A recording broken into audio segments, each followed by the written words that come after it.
Polres Manokwari mengamankan 3 terduga pelaku makar negara federal Papua Barat.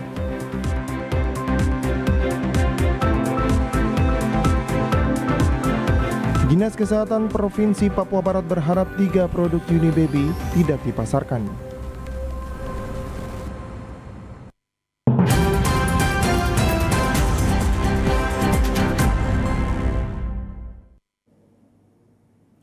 Selamat petang saudara, berita Papua Barat hari ini kembali hadir menjumpai Anda edisi Selasa 25 Oktober 2022.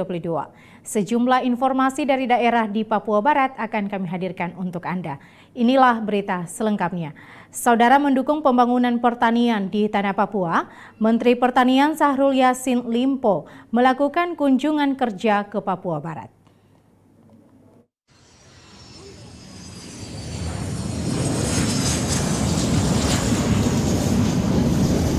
Selasa 25 Oktober 2022 tepat jam 11.30 waktu Indonesia Timur menggunakan private jet. Rombongan Menteri Pertanian tiba di Bandara Rendani Manokwari. Setibanya di Bandara Rendani, rombongan menteri disambut menggunakan prosesi adat Papua oleh penjabat Gubernur Papua Barat, Paulus Waterpau yang didampingi Ketua Tim Penggerak PKK. Selanjutnya rombongan disambut oleh Bupati Wali Kota se-Papua Barat dan pimpinan OPD serta Forkopimda di lingkup pemerintahan Provinsi Papua Barat.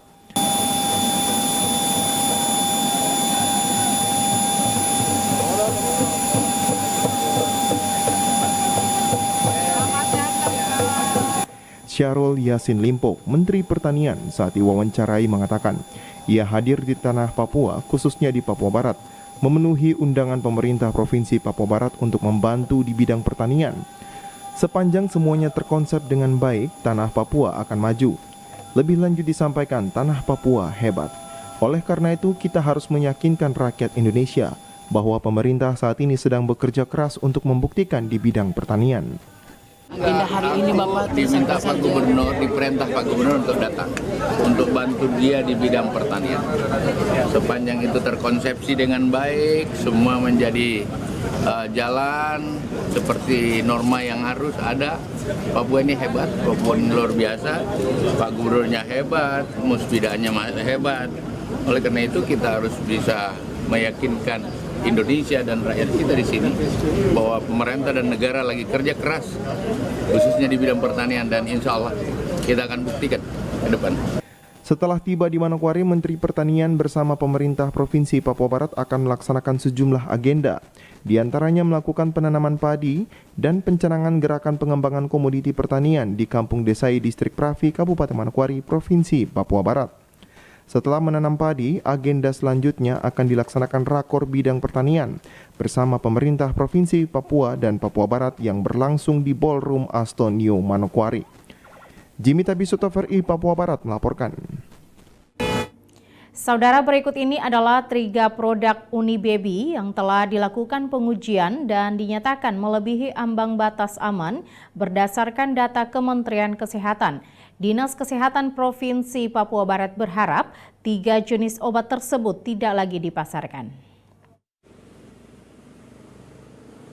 Sesuai dengan edaran Kepala Badan Pengawasan Obat dan Makanan Republik Indonesia tentang informasi kelima hasil pengawasan BPOM terkait obat sirup yang tidak menggunakan propilen glikol, politilen glikol, sorbito, dan gliserin atau glisero. Dalam lampiran tersebut pada poin C terdapat 3 produk yang melebihi ambang batas aman, yaitu Unibaby Couch Syrup, Unibaby Demam Syrup, dan Unibaby Demam Drops. Kepala Dinas Kesehatan Provinsi Papua Barat Otto Parorongan mengatakan, hingga tanggal 22 Oktober 2022 sudah ada keputusan dari Kepala Balai Pengawasan Obat dan Makanan Republik Indonesia yang mengatakan ada 3 produk, yaitu Unibaby Couch Syrup, Unibaby Demam Syrup, dan Unibaby Demam Drops. Ketiga produk ini dinyatakan belum aman. Untuk mencegah pemasaran di Papua Barat, BPOM dan Polda Papua Barat dan juga instansi kesehatan lainnya telah melarang peredarannya. Sampai dengan tanggal 22 Oktober 2022 itu sudah ada keputusan dari Kepala Balai Pengawasan Obat dan Makanan Republik Indonesia yang mengeluarkan daftar obat yang sudah ditelusuri, sudah diteliti, ada yang dalam kategori aman, kemudian ada yang dalam kategori melebihi ambang batas. Jadi beberapa item obat yang aman untuk dikonsumsi itu nanti kita lihat di daftar, tetapi ada 3 yang telah diteliti dan diperiksa, ditelusuri, itu melebihi ambang batas, aman dan telah diumumkan pada tanggal 20 Oktober juga ya. Nama produknya adalah Unibaby Cough Syrup, yang kedua adalah Unibaby Demam Syrup, dan yang ketiga adalah Unibaby Demam Drops. Jadi ketiga produk ini dinyatakan belum aman untuk dikonsumsi. Kepala Dinas Kesehatan Provinsi Papua Barat, Otto Parorongan, menambahkan prosedur untuk memastikan seorang pasien mengalami gagal ginjal adalah harus dilakukan pemeriksaan darah, urin, dan obat apa yang sering dikonsumsi pasien. Ya, nanti siang ini nanti kami cek kembali apakah pasien itu dinyatakan sudah selesai diperiksa dan dalam keadaan sehat atau bagaimana. Kan kalau dinyatakan masuk dalam kategori itu harus diperiksa dia punya darah, kemudian diperiksa dia punya urin, kemudian juga obat yang dimakan itu perlu ditelusuri dan diperiksa. Untuk saat ini belum ada laporan kasus gagal ginjal di Papua Barat akibat konsumsi obat-obat sirup yang ada di Papua Barat. Meskipun demikian, pengawasan akan terus dilakukan di seluruh kabupaten kota se-Papua Barat. Jimmy Tabisu, TVRI Papua Barat melaporkan. Saudara, adanya instruksi dari Badan Pengawas Obat dan Makanan untuk penarikan daftar obat sirup yang mengandung etilon glikol di seluruh tanah air langsung direspon cepat oleh pihak Kepolisian Polres Manokwari yang melakukan pemeriksaan di sejumlah apotek. Menindaklanjuti surat edaran Balai POM Pusat tentang penghentian sementara penjualan dan peredaran obat apapun dalam bentuk sirup, Polres Manokwari mengecek langsung ke sejumlah apotek.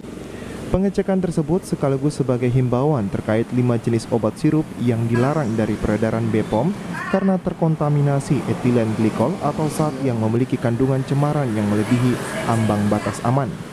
Kapolres Manokwari AKBP Parasian Herman Gultom yang dikonfirmasi media di ruang kerjanya mengatakan terkait kejadian gagal ginjal akut yang dialami banyak anak di Indonesia. Mendasari hal itu, Polres Manokwari juga telah melakukan upaya dengan bekerja sama dengan Dinas Kesehatan dan Direktorat Krimsus Polda Papua Barat dengan mendatangi 12 apotik yang ada di Manokwari. Yang saat ini sedang menjadi atensi ataupun perhatian tingkat nasional yang mulai dari pusat sampai dengan ke daerah. Kemudian kami juga dari Polres Manokwari sudah mendapatkan instruksi terkait ini untuk turut membantu dalam hal menjaga keamanan dan kesehatan masyarakat. Mendasari dari adanya kejadian maraknya gagal ginjal akut yang dialami oleh banyak anak di Indonesia. Kemudian setelah dilakukan pengkajian ternyata banyak bersumber dari bahan obat-obatan jenis sirup.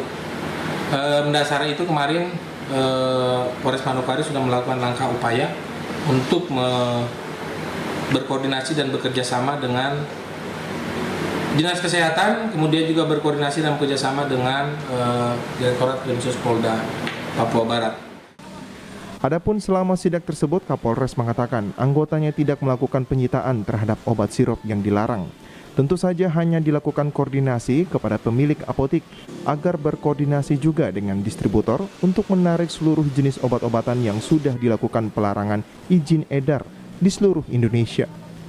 Kegiatan tersebut tidak dilakukan penyitaan, hanya saja kami mengkoordinasikan dengan pihak apotik untuk berkoordinasi dengan distributornya untuk menarik seluruh jenis obat-obatan yang sudah dilakukan pemeriksaan tersebut, dan dari seluruh farmasi yang ada sangat mendukung dan mereka akan berkoordinasi dengan distributor untuk menarik jenis obat-obatan tersebut. 5 obat sirup yang ditarik peredarannya oleh BPOM adalah Thermorex sirup obat demam, Flurin DMP sirup obat batuk dan flu, Unibaby Cough sirup obat batuk dan flu, Unibaby Demam Sirup, dan Unibaby Demam Drops. Natalindo Kerewai TVRI Papua Barat melaporkan. Saudara Kepolisian Resor Manokwari mengamankan 3 terduga kasus tindakan makar HUT Ibadah Syukuran Negara Federal Republik Papua Barat atau NFRPB pada 20 Oktober 2022 lalu. Ketiga petinggi negara Federal Republik Papua Barat NFRPB yang terlibat makar dan diamankan yakni berinisial SW, AS, dan CB.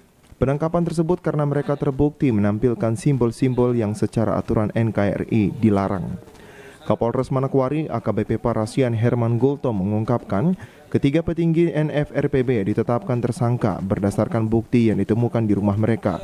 Di antaranya bendera bermotifkan bintang kejora, bendera PBB, bendera Amerika, spanduk yang berisikan keberadaan NFRPB di wilayah Papua Barat. Informasi tersebut kita mendatangi TKP dan pada tanggal 20-nya jam 22 kita mendatangi TKP dan ditemukan barang bukti berupa satu buah bendera BK, kemudian spanduk yang berisi tentang propaganda terkait dengan keberadaan negara NRFPB ini. Kemudian ada juga yang secara bukti foto itu ada bendera PBB, bendera Amerika, kemudian ada baliho ya, yang berisi terkait dengan peta NRFPB ya. Kemudian setelah kita mendapatkan barang bukti tersebut dari rumah TKP tempat perayaan itu, ikut diamankan 3 orang ya, diamankan 3 orang yang ada di rumah tersebut dengan inisial SW dan AS serta inisial CB. Ketiga pelaku kini sudah ditetapkan sebagai tersangka karena memenuhi unsur makar. Mereka telah diamankan di Rutan Polres Manokwari untuk diproses hukum lebih lanjut. Ketiga petinggi NFRPB melanggar pasal 106 KUHP dengan ancaman kurungan 15 tahun penjara. Keterangan di Polres Manokwari terkait dengan peristiwa perayaan dan terkait dengan struktur daripada negara ataupun NRFPB tersebut. Setelah dilakukan pemeriksaan, selanjutnya pada hari Senin kemarin sudah dilakukan penahanan terhadap ketiganya karena memenuhi unsur dugaan adanya pidana makar di sana, yaitu pidana makar di pasal 106 KUHP, yaitu ingin memisahkan diri dari Negara Kesatuan Republik Indonesia, ingin memisahkan daerah dan seterusnya dengan ancaman hukuman sampai dengan 15 tahun. Dari ketiga tersebut berkembang kepada pelaku lain dugaan pidana makar ini, yaitu masih ada 2 orang lagi yang menjadi target kita, yaitu sampai saat ini masih dilakukan panggilan kepada keduanya. Kemudian sementara itu pelaku lain yaitu YI dan DR sudah dalam pemanggilan anggota untuk dilakukan penyelidikan apakah terlibat makar atau tidak. Jika tidak memenuhi panggilan maka tindakan berupa penjemputan paksa akan dilakukan anggota. Natalindo Kerewai TVRI Papua Barat melaporkan. Saudara mencegah agar tidak banjir di wilayah perkotaan, Kepala BPBD Papua Barat menghimbau masyarakat jangan membuang sampah di selokan dan juga drainase. Memasuki bulan Oktober dan November hingga Desember 2022, intensitas curah hujan akan meningkat, khususnya di Papua Barat. Hal ini harus menjadi perhatian serius bagi masyarakat yang berada di kabupaten kota se-Papua Barat, terlebih khusus masyarakat yang berdomisili di pinggiran sungai, dan juga di daerah yang rawan bencana, serta yang berada di perkotaan, semuanya harus waspada. Hal ini diingatkan Kepala Badan Penanggulangan Bencana Daerah Provinsi Papua Barat Derek Abnir. Saat ditemui, Derek Abnir mengatakan saat ini Papua Barat masih stabil. Walaupun intensitas curah hujan tidak menentu dibandingkan daerah lain di Indonesia, khusus di daerah perkotaan, Dengan perkembangan pembangunan yang sangat pesat, masyarakat diharapkan menjaga saluran pembuangan air, jangan membuang sampah ke selokan atau drainase. Hal ini yang akan menyebabkan banjir di daerah perkotaan. Tapi kelihatan kita di Papua Barat ini, pada Papua pada umumnya situasi masih stabil dan tidak terlalu mengkhawatirkan kita. Tapi banjir itu kita harus waspada. Karena ini banjir ini sekarang banjirnya ada kategori di perkotaan berbeda dengan pedesa. Ya, terutama daerah-daerah di perkotaan itu dengan adanya istilahnya antropogenik ya, itu cuaca situasi di kota itu sudah berubah.